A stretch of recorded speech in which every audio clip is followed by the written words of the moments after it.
Bismillahirrahmanirrahim. Assalamualaikum warahmatullahi wabarakatuh. Sebelumnya, perkenalkan nama saya Cindy Rahmawati dengan NPM 192151008, jurusan Pendidikan Matematika, Fakultas Keguruan dan Ilmu Pendidikan Universitas Siliwangi. Di sini saya akan membahas mengenai Asbabun Nuzul Surat Al-Kahfi, keutamaan Surat Al-Kahfi, dan bacaan Surat Al-Kahfi dari ayat 1 sampai ayat 10. Nah, di sini yang pertama ada Asbabun Nuzul Surat Al-Kahfi. Surat Al-Kahfi atau yang sering disebut juga dengan Ashabul Kahfi merupakan surat ke-18 dalam Al-Quran. Surat ini terdiri atas 110 ayat. Al-Kahfi artinya gua atau penghuni-penghuni gua. Surat Al-Kahfi disebut surat Makkiyah karena diturunkan ke kota Makkah. Dalam 110 ayat surat Al-Kahfi membahas 4 pokok bahasan inti, yaitu yang pertama ada keimanan, yang kedua ada hukum-hukum, yang ketiga ada kisah-kisah, dan yang terakhir ada beberapa pelajaran penting lainnya. Yang pertama, keimanan. Kekuasaan Allah Subhanahu wa Ta'ala akan memberikan daya hidup untuk manusia di luar batasan-batasan kebiasaannya. Dasar-dasar tauhid serta keadilan Allah Subhanahu wa Ta'ala yang tidak hilang untuk selama-lamanya. Dan yang terakhir ada kalimat-kalimat Allah Subhanahu wa Ta'ala yang meliputi segala sesuatu. Selanjutnya ada hukum-hukum.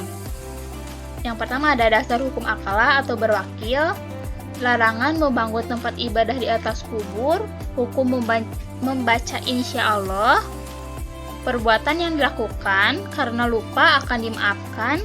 Yang terakhir ada kebolehan merusak suatu barang untuk menghindari bahaya yang lebih besar. Nah, selanjutnya ada kisah-kisah. Yang pertama ada kisah Ashabul Kahfi. Kisah Ashabul Kahfi menceritakan tentang 7 orang pemuda yang menghindar dari fitnah yang merajalela. Pemuda-pemuda tersebut lari dari fitnah yang sudah merajalela di lingkungannya.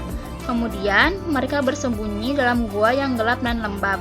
Ketujuh pria tersebut berdoa kepada Robnya agar diberikan perlindungan dari fitnah dan ketidakpercayaan kaumnya terhadap hari akhir. Sampai akhirnya Allah Subhanahu wa Ta'ala membiarkan mereka tertidur lelap dalam waktu yang sangat lama.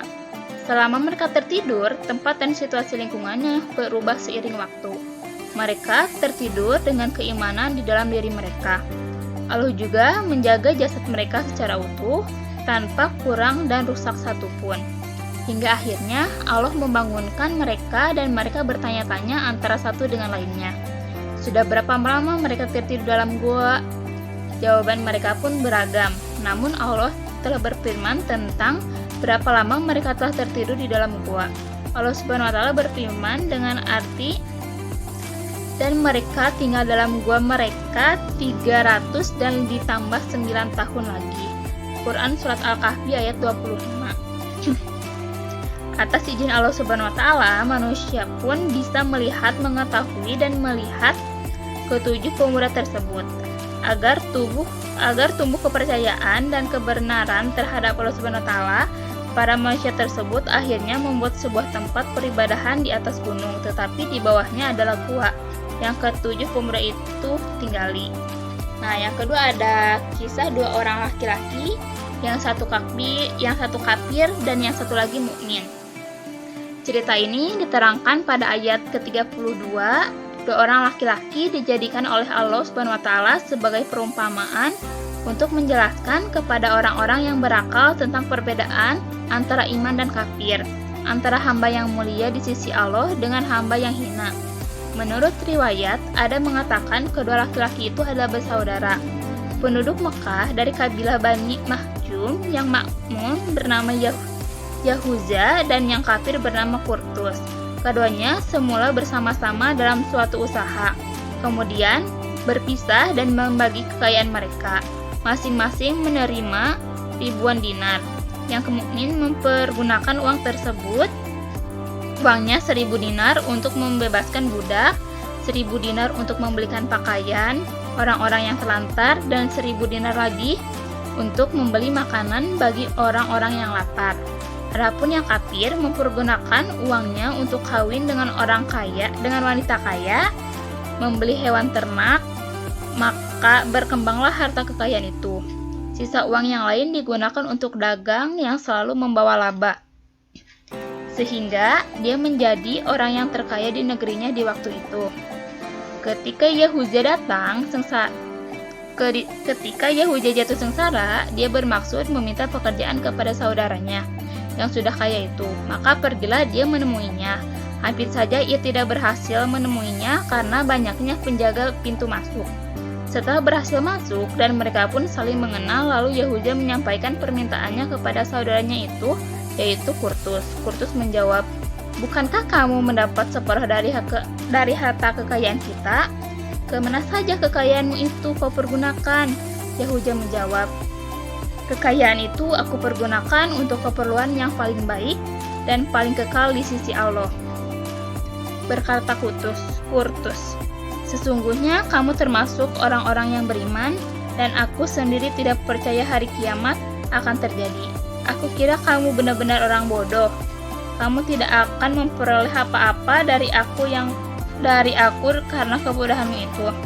Apakah kamu tidak melihat usahaku dengan harta sehingga aku menjadi kaya raya dan bahagia seperti yang kamu lihat ini? Demikian itu berkat usahaku dan kamu sendiri bodoh, pergilah dari sini." Nah, yang ketiga ada kisah Nabi Musa alaihissalam yang bertemu dengan Nabi Khidir alaihissalam. Kisah Nabi Musa dan Nabi Khidir di surat Al-Kahfi, tepatnya ayat 60-82. Pada ayat ini dijelaskan Allah Subhanahu wa taala membimbing Nabi Musa supaya terlepas kepada Musa bahwa seorang hamba yang lebih alim daripada Musa, yaitu Khidir. Ada 3 kejadian terhadap Musa yang diberikan oleh Khidir, yaitu melobangi perahu, membunuh anak, dan membetulkan dinding yang hampir roboh. Nah, yang terakhir ada kisah Raja Zulkarnain dengan Yajuj Majuj. Al-Quran mengabadikan kisah istimewa tentang seorang raja soleh bernama Zulkarnain. Mengutip tafsir Al-Quran dari Kemenang dalam surat Al-Kahfi, beliau menceritakan melankolik ke bumi ke sebelah barat, kemudian ke timur, lalu sampai ke suatu tempat di antara 2 gunung yang terletak di belakang sungai Gihun di negeri Balkh dekat kota Tirmidz. Di sana dia menjumpai kaum yang hampir tidak mengerti dan memahami percakapan karena bahasanya asing dan kecerdasannya rendah. Mereka meminta Raja Zulkarnain untuk membantu menghindari diri dari Yajuj Majuj. Dalam surat Al-Kahfi ayat 94, Yajuj Majuj digambarkan sebagai makhluk yang membuat kerusakan di muka bumi. Disinilah Raja Zulkarnain memperlihatkan kebijaksanaannya. Nah, selanjutnya ada beberapa pelajaran penting yang diambil dari cerita-cerita pada Quran surat Al-Kahfi. Yang pertama ada kekuatan keimanan kepada Allah Subhanahu wa taala serta diberikan kepadanya dengan ikhlas. Yang kedua ada kesungguhan dalam mencari ilmu serta adab seorang murid kepada gurunya. Beberapa contoh memimpin dan memerintah rakyat serta perjuangan untuk mencapai kebahagiaan rakyat dan negara.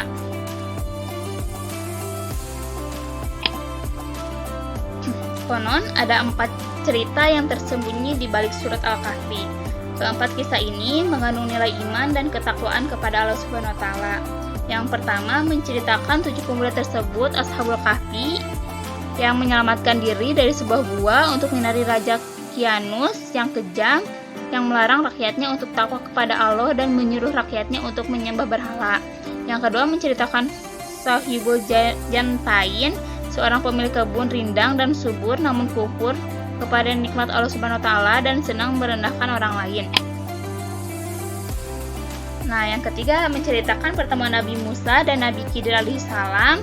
Nabi Musa alaihissalam menyadari Nabi Khidir alaihissalam lebih pintar darinya, sehingga dia ingin berguru kepada Nabi Khidir, tetapi permintaannya itu ditolak. Yang terakhir ada cerita tentang Zulkarnain yang berarti pemilik 2 tandu, dan kisahnya di antara pentingnya kekuasaan dipegang oleh orang yang memiliki kesadaran penuh bahwa kedudukan dan tahta adalah amanah yang kelak akan dipertanggungjawabkan oleh Allah Subhanahu wa taala. Sebab nuzul dari surat Al-Kahfi adalah orang-orang yang musyrikin yang menemui pendeta Yahudi. Mereka ingin membatalkan dan membatilkan dakwah Nabi Muhammad SAW, yaitu dengan cara bekerja sama dengan pendeta Yahudi. Menurut riwayat, kaum Quraisy memerintahkan dua orang. Mereka adalah Uqbah bin Mu'id dan Anad bin Al-Hayth. Keduanya pergi menemui pendeta Yahudi untuk menyelidiki tentang kenabian Nabi Muhammad SAW dengan cara menanyakan kepada pendeta-pendeta Yahudi tentang sifat-sifat beliau yang apa yang dikatakannya. Al-Kisah, berangkatlah Uqbah bin Mu'id dan Anad bin Al-Hayth ke Madinah dan mereka berjumpa dengan pendeta Yahudi. Pendeta Yahudi berkata, "Tanyakanlah kepada Muhammad mengenai 3 hal. Jika ia mampu menjawab, maka ia merupakan nabi yang benar-benar diutus. Sebaliknya, jika ia tidak mampu menjawabnya, maka ia hanya seorang yang mengaku-ngaku sebagai nabi." Pemuda tersebut pun bertanya kepada Nabi Muhammad SAW mengenai 3 hal itu. Yang pertama, menanyakan kisah tentang pemuda zaman dahulu yang musyafir. Yang kedua, kisah tentang pengembara yang telah sampai ke Masyriq dan Maghrib. Dan yang terakhir, bertanya tentang apa itu ruh. Mendapati pertanyaan itu, Nabi Muhammad SAW menjawab, "Besok pasti aku akan menjawab tentang beberapa hal yang kamu tanyakan itu, tanpa menyebut insya Allah." Namun, wahyu yang ditunggu tak kunjung datang dan bahkan hingga 15 malam. Orang Quraisy mulai goyah dan Rasulullah sedih karena wahyu atau jawaban dari Allah tak kunjung datang, hingga beliau tidak tahu harus menjawab apa kepada kaum Quraisy. Tetapi pada malam berikutnya, Jibril turun membawa wahyu, yaitu Quran Surat Al-Kahfi ayat 6, yang di dalamnya menegur atas kemurungan Rasulullah SAW dan menerangkan tentang pemuda Al-Kahfi. Quran Surat Al-Kahfi ayat 9 sampai ayat 26. Lalu seorang pengembara, Surat Al-Kahfi ayat 83 sampai 11, dan yang terakhir tentang ruh, Quran Surat Al-Isra ayat 85. Jadi inilah kisah dibalik sebab turunnya Surat Al-Kahfi. Nah, selanjutnya ada keutamaan membaca Surat Al-Kahfi. Banyak keutamaan Surat Al-Kahfi. Berikut merupakan keutamaan membaca Surat Al-Kahfi bagi umat muslim. Yang pertama, dipancarkan cahaya di hari kiamat. Barang siapa yang membaca Surat Al-Kahfi pada malam Jumat, maka ia akan dipancarkan cahaya untuknya antara dirinya hingga Baitul Atiq. Khair Al-Hakim Al-Baihaqi dan Ad-Darmi Sahih. Yang kedua, mendapat petunjuk dan bimbingan Allah SWT. Sesungguhnya barang siapa membaca Surat Al-Kahfi di hari Jumat, maka dia akan dipancarkan cahaya baginya antara 2 Jumat. HR Hakim dan ia yang mengasihkannya. Yang ketiga, diselamatkan dari fitnah Dajjal. Barang siapa hafal 10 ayat dalam permulaan Surat Al-Kahfi, maka ia dilindungi dari Dajjal. HR Muslim. Yang keempat, ada diampuni dosanya antara 2 Jumat. Siapa yang membaca Surat Al-Kahfi pada hari Jumat, maka akan memancarkan cahaya dari bawah kakinya sampai ke langit, akan meneranginya kelak pada hari kiamat, dan diampuni dosanya di antara 2 Jumat. Hadis riwayat Ibnu Umar dalam At-Taghrib wal At-Tarhib. Yang terakhir ada keutamaan Surat Al-Kahfi Sakinah. Sesungguhnya awan itu adalah ketenangan yang turun saat engkau membaca Al-Quran atau turun kepada Al-Quran. Hadis riwayat Bukhari dan Muslim.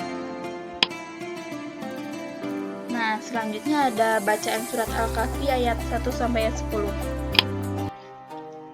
A'udzu billahi minasyaitonir rajim. Bismillahirrahmanirrahim.